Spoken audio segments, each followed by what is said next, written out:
Em, and Lex. two imperfect six-figure business coaches, co-founders, and friends who decided to combine our superpowers to bring to market something we wish we had when we entered the world of coaching. A real, non-BS, intimate, and fun community built with integrity, intention, and a few glasses of wine. In this podcast, we get real. Real about life, Business, relationships, and what it really takes to find your version of success in the world of coaching. Are you ready, Lex? I'm set, Em. Let's coach. Hi, Lex. Hi, Emily. You look gorgeous. Guys, if you were watching this, she looks gorgeous. If you're listening to this, she literally looks like she's going to like a fine dining experience. And I look like I am about to like clean your workout studio. You look beautiful no matter what you wear, very naturally. Mm. Do you ever feel like when someone says you look great, then on days when they don't say you look great, you're like, so am I ugly every other day? Like, why today, Emily? I thought I looked great yesterday, but So today... true. So true. I think someone said that the other day. They're like, oh, tonight's dinner was great, or like was better. And she's like, better than what? Like, better. Was it not good the other nights? Right? So, Okay, which that's super interesting. There's very much probably psychology, like an answer to what the brain does there. But my husband calls me out sometimes to hanging on to the negative part of a situation. He's like, your brain doesn't cling to the positives or remember the positives. You're first to remember the negatives. It's probably something that this is called, but I think it's called crazy. Well, okay then. I get. She's not crazy, guys. But the spiral begins. But yeah, sorry. What I wanted to have us talk about briefly, guys, listen to what Emily's doing this weekend. I'm going to the mountains because we live in Colorado now. With I think about 16 other people. So we rented a very large house. And I'm learning, it's funny because I lived on the East Coast, and on the East Coast, you went to the Hamptons for the weekend, which I never really partook in that world. And my sister coordinated a mountain house. So we've got like 4 dogs, 16 people, 1 baby, and a lot of cars, and a partridge and a pear tree. And we're going kind of skiing from today till Saturday. And is there an event? Why are you doing this? Oh no, it's called winter. I guess people like go to the mountains and they use the snow stuff to slide down it. I'm new to this. I will be in Jackson's like teaching school learning how to ski, because the last time I went skiing, I was 27 years old. My lovely boyfriend at the time was very patient, and I cried the entire way down the hill. I was like, this is awful. Oh, I want to be there to see that. Just kidding. So Emily shares this with me, and I'm like, you are like that influencer, like the Gigi Hadid of the world, who's like going on these bougie trips that I'm like, is that So not bougie? You're bougie, girl. You bougie. It's like $100 per night. It's wild. Russ. So when you live in Denver, we can do it together. Yeah, but 16 people. I'm so curious for those listening.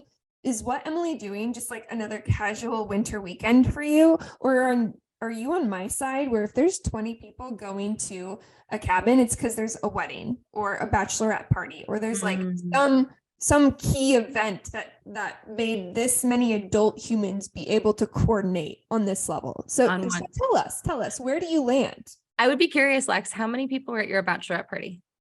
A lot. I want to say like 15. Yeah. What were you? I bet you had 55. No, I had like the same, like 17, 15, 17, something like that. Something like that. But it was, to my point, an event, and it took like a lot of coordinating. And so that's why I was expecting you to tell me like, oh yeah, we're going for someone's insert occasion, but no, just a casual ski trip or winter Saturday. Yeah, people do winter stuff here. It's and literally they've been doing it on and off throughout this winter. I've just been like, thank you, but I'm okay. No, thank you. So it took a lot for me to actually commit to going to this, because you're right. I had Greg pack Jackson stuff because I always pack it. And we're going to take him tobogganing. And I think I'm going to go cross country skiing. That feels like about my speed because I don't have a need for speed. Fun fact. When I think of cross country skiing, I think of, what do you think of? I think I'm coming to you and skis. I'm on my way. I was gonna say literal. I was trying to tee us up for a transition. I was going to say, I think of like wealth, and I think of like, I don't know. I was trying to lead us up into it has a perception, which is related to positioning, which is what we're talking about today. We're talking about how to position yourself successfully in the coaching industry, but that was an epic. Okay, let me bring it back. So cross country skiing, I think of someone who is not good at skiing, but they want to feel wintry. And so their modality is by walking in skis because they like to play it safe. And then I see videos of people who are going really fast with GoPros down the mountains. And I'm like, wow, those people are scare the bejesus out of me and they're fast. And so their positioning is very different. Boom. You've like fully successfully taken over the hat of the transition queen on this show. God, thank you. I don't know how I feel about that. I guess I'm proud because I like started it so I can take partial credit, but now I'll just let you stick to singing the jingle. Your voice is that of an angel. Singing the jingle. Yes, I know this. Okay, so guys, again, how to position yourself successfully in the coaching industry. So what do we mean here? We mean, first and foremost, are you wanting to be seen as a high ticket coach?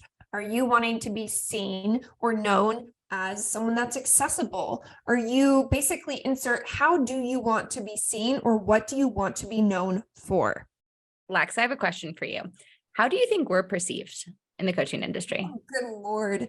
That's funny. I think that we are seen as friendly and fun. Just me. No, I'm just kidding.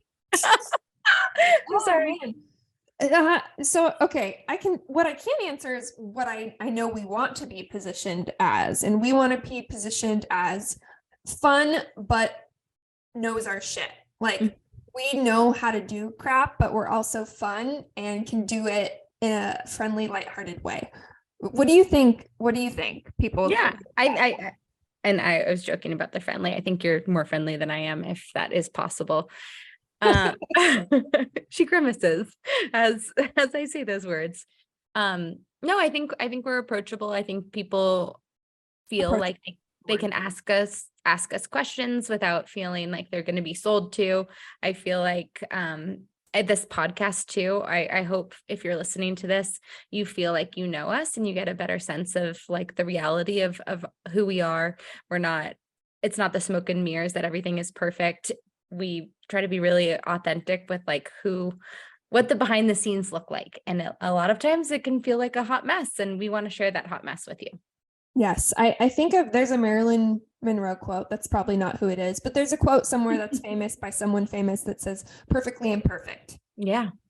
And I think of us as that. So here's what we want to chat through, guys. First and foremost, question for you to reflect on is, what do you want to be positioned as? Are you wanting to be positioned as someone in the luxury coaching market? Are you really wanting to be seen as someone who impacts the masses, right? This should relate to also who you want to serve, because your price point, which we'll talk about a little bit more in a bit, is going to be a large part of how you're positioning yourself.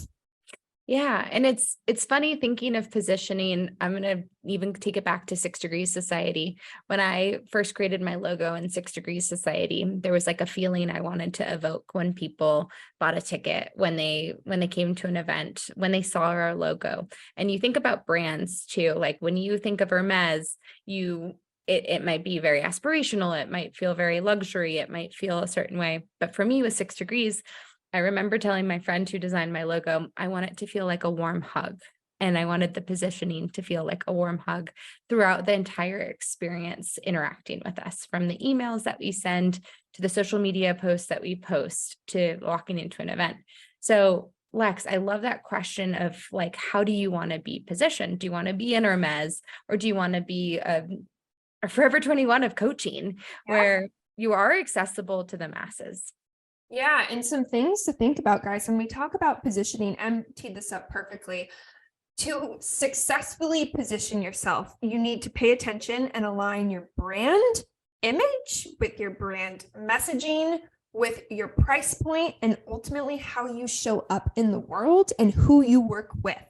So it really is something that hits across all categories of your business. So when we think about, I'm really bad at high-end stuff.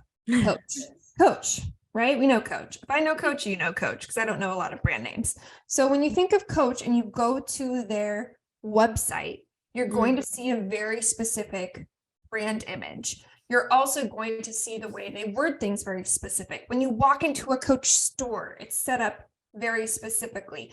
The way that Coach advertises is very exclusive. The price point is very specific. And all these things are aligned with a high-end luxury brand. So the reason I bring that up is if, for example, you had a $500 bag and you're trying to say that you're very exclusive, then you go and walk into a Coach store and it's laid out like a Forever 21, there's going to be misalignment there. For sure. It's so funny. So I used to work in the luxury industry, so this is very funny. I'm like, I think Coach also, now we're going to just be talking about fashion, y'all. Coach is like an attainable luxury where people, no, it's an attainable luxury. Like I think a lot of people, they have a good price point where it's like maybe $100 things, introductory things, but then you build up and you save up for bigger items. So there is a ladder system. So I think that's something also in terms of perception, where maybe they get you in one door, but they want you to then buy a higher offer. When building your perception, like, do you want someone to be able to build with you and build their collection with you, so to speak, or do you want them to be saving up for like 7 years for that Hermes bag? Yeah. Okay. So clearly I'm not great at fashion, but let's talk about food, for example. So if you think of a Smart and Final, I have no idea if that chain exists outside of California. What's it called? Smart and Final? Never heard of it. Probably like, what would be another branch? Think of it as like a very thrifty, affordable Winco. A Winco? Is that more? No? West Coast? Okay. Whatever. Ralph's? No. So Okay. Winco and Smart and Final would be below a Ralph's. Okay. So it's like the entry level cost plus style of grocery store. Cool. Then tier up, you have Ralph's, Vaughn's, Safeway, Albertsons, right? Those are all kind of at the same line. Then tier up, we go Whole Foods, Bristol Farms, etc. So here, if you can't relate to fashion and you're like me, I wanted to bring food into the play. When you walk into a Whole Foods or you walk into a Bristol Farms, you're going to see a very different price point. You're going to have a different experience than when you walk into a Smart and Final or a Winco or insert whatever part of the country chain you're in, right? So that's another example. Lex, how can people find out how to work with us? Super simple. Go to readysetcoachprogram.com, link in show notes. Okay, so Lex, what do you think would make sense? You know, we talked about brands, we talked about grocery stores. What is an example of a perception of or positioning of like a high-end Coach? Yeah, so I think we're going to try to use some really well-known names for you guys today. A well-known luxury or high-end, high-ticket Coach that you might be familiar with would be Brennan Burchard. Mm-hmm. If I said that wrong, I'm so sorry. I doubt he listens to this show. His clients, you also are going to know, they are the Amy Porterfields of the world, the Jenna Kutchers. So first and foremost, let's look at that. Who he works with is of a certain caliber. Second, Emily and I went to go see what type of offerings Brennan has for coaching, and very hard to find, meaning it's not something that is just out there for the masses to see. You can't just say apply to work with Brennan, right? It's super, super exclusive. And just knowing some of his clientele, I know he has a very high price tag as well. So pricing, exclusivity, and the caliber of clients that he's working with. And I'll add that he did a really good job, or his team has done a really good job of positioning him as a leading expert. So, you know, you look at his website and there's Forbes quotes that say the world's leading high performance coach, or Oprah magazine saying one of the most influential leaders in the field of personal growth. So he has these testimonials and also these accredited companies or magazines or places that are trustworthy to his perceived audience, who are like, oh my freaking God, I would be touched by an angel if I had the chance to work with him, and feel so fortunate. And I don't know about you, Lex, but like when I read something like this, I start then feeling this pull of like desire. Yeah. Well, and I think what you're highlighting too is how important credibility is Credibility, that's the word. Yeah. Credibility and authority when you're going to go after that high ticket or that luxury or that top tier market. You need to have the social proof to back it. You need to have the credibility. People are expecting that. You can't just pop, hi, my name is Pam Smith, and all of a sudden I'm going to start charging $100K for a mastermind. And I have no one else that you know that I've worked with. I have no press. I have no rap sheet of accolades, right? Credibility and positioning that credibility goes a long way in that high ticket market. Yeah. And I mean, even the way that he positions himself in his bio, his personal bio, is he inserts his authority right off the bat, you know, as one of the world's elite life coaches. Mm-hmm. He's personally presented to Oprah, to Usher, Olympians. So he's saying these words, these trigger words that if you were someone that wants to be an Oprah or an Usher or an Olympian, you might be feeling like he is calling you in to work in his world. Now, the next step would be, how do you work with this person? Right. Excuse me. Right. And so let's make it a little bit more relatable to perhaps those listening. Okay, cool. I'd love to be Brendan Burchard one day, but I'm not. So how can I position myself as a luxury or high ticket coach? Transferably, a transferable thing you can do is just make it harder to be able to work with you. So that might look like having a application that has a bunch of qualifiers in it, right? Making it harder for people to get time to speak with you on the phone, right? You have to go through more steps. It's not so easy to get time on your calendar. You're not so accessible. So that's one thing you can play with. Yeah. The other thing too, that I've seen more and more people do, and you don't have to do this, but is having someone else do the sales call for you. You're so protected. You're so guarded that you're not the one who is picking up the phone and having that one-to-one. You're not even meeting me until we work together. And I think there's something so desirable and kind of mysterious if that's what you want. Well, there's the other people who are like, no, I want to talk to Susan before I work with Susan. So great examples. Emily, talk us through the other side of the coin. If you're more going after a volume model, more accessible, trying to reach more people at a lesser price point. So the exact opposite of what we just talked about with the high end. That's being able to hit add to cart and being able to check out right then and there. That's being able to select a payment plan option or a pay in full option. That's being able to not to select I accept the terms and agreements, and bada bing, bada boom. And the next thing you know, you're getting onboarded into this program, into this course. You're not getting on a call with anyone. You probably have the opportunity to get on a call if you want to, but most likely that decision is made just between you and that website. Yeah. So think Marie Forleo, think Amy Porterfield, think some of these volume mass coaches that have thousands of clients, right? Those are some good examples. Anyone else coming to mind? My friend Reese has Yes Supply. That's similar to, it's a coaching program, but what they do, they'll introduce office hours and they'll have other coaches, and Reese herself shows up maybe once a month or so. So it's not so much about the head coach. She's the face of the operation, but she's not necessarily the person that is teaching all of the information. Maybe the modules are recorded by her, but the people actually teaching or showing up for the coaching calls are not led by her. Great. And so let's also address, what if someone wants both?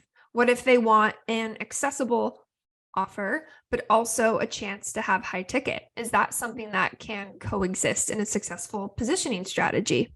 I think so. In my opinion, I think there is an opportunity of building the like, know, and trust with more of these accessible low ticket offerings. Back to our coach example, I think of my Sweet 16. I got a coach bag. That was like, it was a special gift, but it was at an age where it had the C letters all over it. Everyone loved the logos back then, where now if I was to buy a coach bag, I would want something unlogoed, premium leather, really, really beautiful lining. And so similarly, thinking about the ladder of your offering, is there something that can bring people in, build that like, know, and trust, make yourself a reputable brand, but then as they get closer and they grow in their business, they get closer to their revenue goals, they might want that one-on-one support or the exclusive support of working with you, and you are the peak of Everest to them. So I'm going to use you as a good example here. You have a online course, a passive online course called Organized AF, right? Correct me if I'm wrong. Yeah, Get Organized AF. Yeah. Right. Good So if you want to learn from Emily, you can go on our website today Mm-hmm. and you can purchase that for a very accessible price point and you can learn. Great.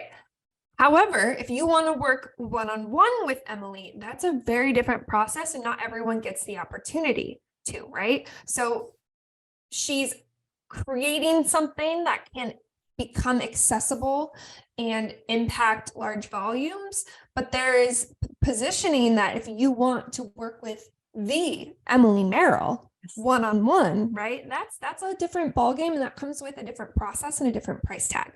And also I'll add to that too, is my own capacity and bandwidth. So I only take a limited number of clients, and that's something that I've had to put clients on a wait list. And I think putting them on the wait list also has helped me in terms of building my pipeline and building my authority, because I'm not going to take on more than I can chew. And so I have to honor that about myself, but also to show up and serve my clients, communicate that with them, which I think makes it a little bit more desirable. And I would say the same thing for you, Lex, like your capacity. What have been some tactics in terms of your positioning that have made you feel more premium? Yeah. So I will say that it's been a progression, meaning my premium offerings and price tags have evolved with demand. So when I think from a brand personality standpoint, I definitely, for the PR bar side of things, am very similar to that of Ready Set Coach, where I aim to be approachable, fun, don't take me too seriously in terms of personality, but I know my shit, right? We get shit done. And I do know there's credibility to my brand that allows me to charge the price that I do. So that being said, I didn't start my coaching business day one and have a wait list. That's not how it happened. It's something that through time evolved, and thus my brand evolved as well, and thus my price evolved. So year one of my business looked very different than how I'm positioning myself today. Today now I have really the luxury of being able to say no a lot more, because there is demand there for my services. And so I'm able to be more selective and exclusive just due to good old supply and demand. And I think that's a really good lesson too. And you might be listening to this and be like, I want to be a coach, and I want to be exclusive. So out of the gate, there is going to be a little bit more hustle, I'm going to say, I think is the right word, or a little bit more intentionality of, you're going to be kind of auditioning and trying out different clients. And you might think this was your ideal client and then realize, no, I don't ever want to work with this type of person again. And this person who you didn't think is your client. So give yourself grace as you figure out what your offers are, and know that your offers can scale and evolve as you evolve as a coach. Totally. And here's something actionable too. I want to offer to you guys. So step one kind of in this conversation today was to get clear and understanding how you want to be positioned. Once you identify that, then there are strategic and tactful things you can do. So if you decide you really want to work towards being high ticket and being positioned as high ticket, then you should start thinking about how can you go after things that add credibility. So PR and press might be on your list, right? Going after getting big name logos like Forbes, for example, is something that can go a long way. Going after high visibility opportunities and big stages might be something, if you're going after kind of high ticket speaking engagements as another revenue stream, that you might want to pursue. Flip side, if you're looking to be more of an accessible priced coach, then what can you do to price yourself accordingly and build an offer suite that supports that? So examples for that would be what, Em? Such great questions, Lex. Why don't you answer that? Can you tell, guys, we don't script these? We're just going by the fly of our Like, pants. oh God, now you're giving me the hard questions. I'm like, you're on Yes. a roll. You're doing such a good I'm job. on a roll. So let's think of an example here. Okay, let's think of a client. We have a client who has a community, and she has integrated her coaching as part of that community. And that community has the ability to service a lot of people at a very accessible price point. So she has an offering that is in alignment with positioning herself as accessible to many, right?